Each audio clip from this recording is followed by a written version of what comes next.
she likes, and she could put it all on you, baby. If you bout that life, because you don't got time to choose it.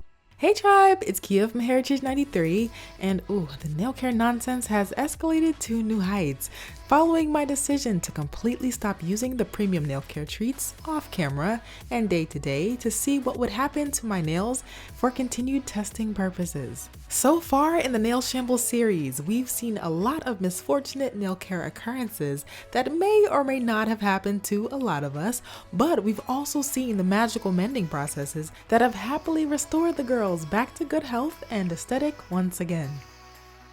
Oh yes, but I know someone is waiting to hear about how on earth this nail accident here happened. Long story short, I was sitting in the car at night with a friend and the windows were down. The car light was on and there appeared a moth floating happily towards the light. I captured the moth in my hands, cause don't kill it, and tried to throw it back out the window to safety.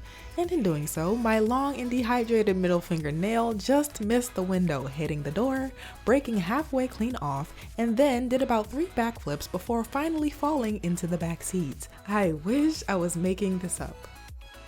Meanwhile, this nail broke a few days before the moth incident in a much less exciting way, cleaning and doing some dishes, and I didn't bother to fix it. In this previously filmed video goodie from a few months back, I felt like doing some serious damage control to replace and revive my natural nails because I wasn't ready to quit even though the breaks came so suddenly. Because girl, I still had no goal looks I wanted to achieve.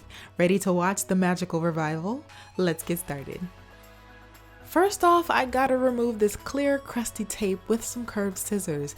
Now, tape is the best thing to use in a crunch when you're not in a position to fix the break right away, because tape protects the broken edge of your nails from wearing down any further. As we'll see in this video, exposed and worn down broken nails like this one on my opposite hand make repairing a nail break way more difficult than it has to be. But we'll make it work. So we have these 2 nails broken off each hand, but this one on the right needs to soak off the previous silk wraps and glue. But when I tell you these nails are as hard as rocks, believe me girl. Now I'm just gonna drown the broken nail in some acetone. But notice how the nail is more so white and the acetone is pink. Note that for now because I'm gonna show you something that is pretty interesting later. Okay, so hear me out on this next part. I'm going to buff this old dried clear coat top layer so that it is matte.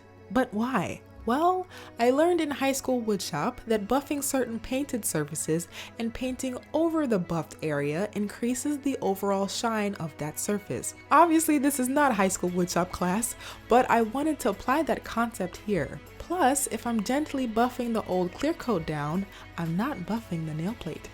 For Pointer, she's been inflicted with a whole nail break, but she still has that silk wrap layer to hold her together from 2 weeks ago.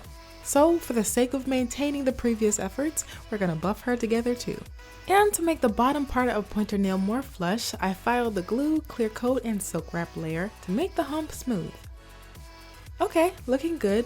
So some people would cut their proximal nail fold here, aka the skin around their cuticles, but that's just one nail care practice I am not about. Now I'm just going to continue buffing down the other nails to remove all the shine without the use of acetone. Remember, the name of the game is additional shine, and look how long this nail is. If you're using an old and worn out soft buffer, you'll get the best result. So now that the girls are back to matte on both sides and my thumbs as well, remember that white nail that I had drowning in pink acetone? Well, the colors kind of flipped. I've mentioned this before, but our dry nails are pretty much sponges. And so now this discovery is letting me know that I should probably stop using artificially colored acetones too. But since we're here, that soak was enough to finally strip off the silk wrap that was super stuck. Now, you see what happens when we use tape as protection versus when we don't? The protected nail comes back together beautifully, and the unprotected nail needs to be revisited first. I know it looks so tacky, but the tape saves you so much headache later. But since this is what we got, I'm taking a risk here and filing the 2 edges together by basically eyeballing it on camera. So now I'm bending the broken nail into a sharper C curve for better fitting to the new free edge of the nail. Okay, the girls may be a little busted looking now, but they won't be in just a second. Starting off the fixing portion of this video by grabbing my brush on nail glue, which has been my favorite so far by far. So after sticking it onto my middle nail and really securing it for my own peace of mind, I'll skip over to gluing this nail to the edge of my ring finger on my other hand. We'll see how this goes. I've never attempted to glue back a natural nail with a manually smoothed edge. It's risky business. Well, that looks good. So now I'll seal it once again by getting the nail glue in this gap on top of my nail here and on the underside, just to be safe. Now, coming back to this nail, I'm sealing that tighter crack once again on the top and bottom of my nail plate with the nail glue. Alright, the gang's all here and looking a little better. Now it's time to commence the filing process, and y'all know I've been having the square shape for a while, so I thought to try something a little different. I'm filing the girls with the glass file to start, but then I'm reaching for the medium grit file for some extra power while filing the girls into their new nail shape, which is that coffin look. I like to file the underside's edges as well because sometimes the edges get so rough and the last thing we need is a snagged edge on a silk wrapped nail. But then I'm hitting this crack with some nail glue just to be safe. In terms of shaping, tapered square was also a really big thing earlier in time, and believe me when I tell you I've been studying the difference between coffin shape and square because they look super similar. But a narrower width for the free edge leads to the coffin shape, and a more gradual taper with a wider edge leads to the tapered square shape. See, nail care is all about making a bunch of little things come together for the greater good of the entire nail aesthetic. And with this, it is time to give the glue a little buffing and seal the edges and crack one more time before applying the main layer of protection, aka the silk wrap. And also, my nails barely made this wrap, which was also the closest I've ever been to overgrowing a wrap. Close, but onwards we go. Now notice how I applied the silk wrap to the square shape. It's a much easier shape to apply the silk wrap to and then glue it all together, plus it's super satisfying to seal it all up. Then I'll come over here and seal the bottom edge of pointer to prevent lifting. And while those nails are drying, I'll file down thumb a bit and then come right back to file this girl into shape. When we apply the silk wrap over the entire unshaped unfiled nail, the result is a much cleaner filing experience. I then gave my middle nail a solid buffing and then repainted the glue layer like so. Now this part is optional, but I'm taking a little more acetone to remove the unbuffed sliver of clear coat remnants. I'm checking for dryness. Now that woodshop buffing concept I mentioned earlier also works well with glued layers to prep the nail to make the final finish as smooth and shiny as possible, even though we're not there yet. And so we're back to matte once again, and the girls look kind of cool, like a natural patterned aesthetic. So now we'll observe the undersides and hit these once broken babies with some clear coat base by Shamblesville, giving them their first bounce back layer of shine. And for this hand, I'm sealing this crack some more before applying a silk wrap right over top, cutting it into place and then apply the glue layer to the entire fitted nail plate. But am I ever satisfied? Well, not with this length, so I'm gonna cut the ring finger down just a smidge with some curved scissors, which I actually enjoy using more than regular clippers, before filing this hand into a totally new shape, Squoval, a surprising and highly requested nail shape on the Nails Letter survey. But these undersides, whoa, they were screaming, "Wash us, please!" And so I did that, plus added a wholesome layer of clear coat to the undersides afterwards, as well as over top of my nails with the Shamblesville base coat once again. Okay, so now that the girls are finally back and intact, I'll moisturize with the nail treat that got me to this length in the first place, the Glamorous 24K Nail and Cuticle Care Oil from my nail care collection. Now, I love all of the nail goodies, and this nail treat is actually my favorite, so much so that I didn't want to use it, but there's always a hidden twist. So I went ahead and grabbed a fun size 24K mini that I made, and I've also been testing out practicality wise. And with a little rubbing and rolling, the girls are looking a lot better, more moisturized and intact, all set for the next nail look that's underway. And actually, since this video was filmed earlier in time, we can transform these once shambled nails into complete nail goals, because we have the girls primed and ready to go. Are you ready for, dare I say, a glamorous nail art tutorial? Alright, let's get glam.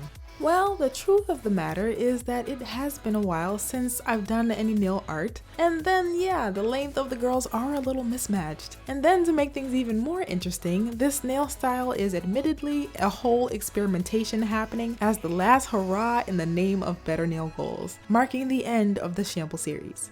Now let's continue the nail transformation with this extended cut. Now I'm already good to go on the base coat, which has thoroughly dried, so next I'm going to paint on the first coat of polish, which is a soft sheer pink. Now this is one coat, and this is two, but of course I never fail to hit a wet nail on anything, but the next step is to add in the white for the marble effect.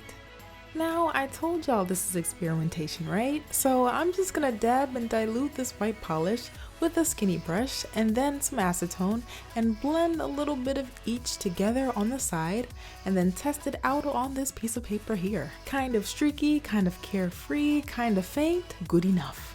And now, honestly, I'm pretty sure you could close your eyes on this part.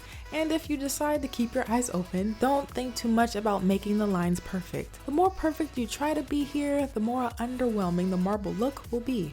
Now, you know how the white polish doesn't like to dry normally? This is where we can take advantage. Now I'm gonna blend and tone the white down to grant us the soft marble effect.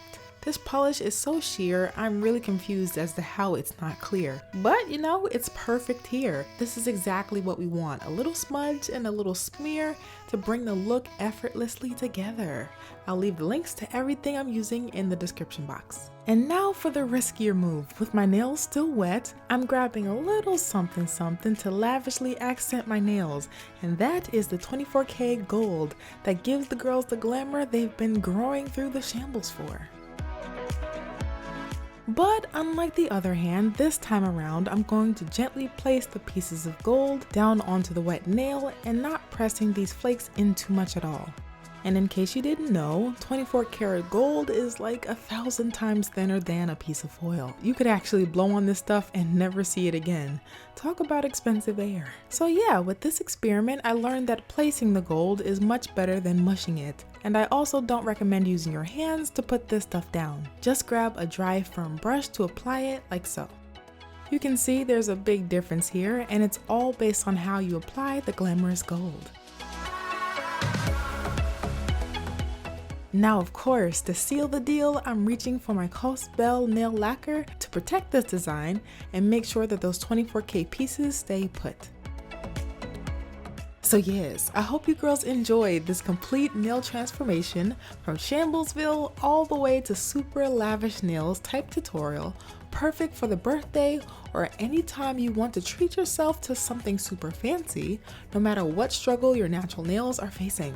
The moral of this extended story: using the nail treat significantly transformed my natural nails into their longest length ever. But when I stopped using the nail care treats, the girls had a bit of a temper tantrum and were not happy with my new testing phase decisions to starve them. As I'm committed to deeply understanding natural nail care as a whole, I just had to see for myself to drive the point home. Proper oil moisture is everything for your natural nail growth journey. And speaking of premium moisture, you can purchase the new and improved nail care bundle kit and check out some of our nail growers reviews for the goodies via my online store, Hands by Heritage. You can head over to the store using my shiny link in the description box. Now, if you love this nail story and you don't want it to end just yet because nail care inspiration, feel free to check out the girls over on their other digital habitat, Hands by Heritage on the gram. We've been, curating a magical world for the girls frolicking in the evergreen fields in the key of nail care inspiration. Plus, there's always something in the works, and the Gram fam is the first to see what's in store early and in real time. As always, thank you guys so much for watching, engaging, and rolling with us thus far. With this, take care, happy nail growing, fixing, and painting. I will see you in the next one.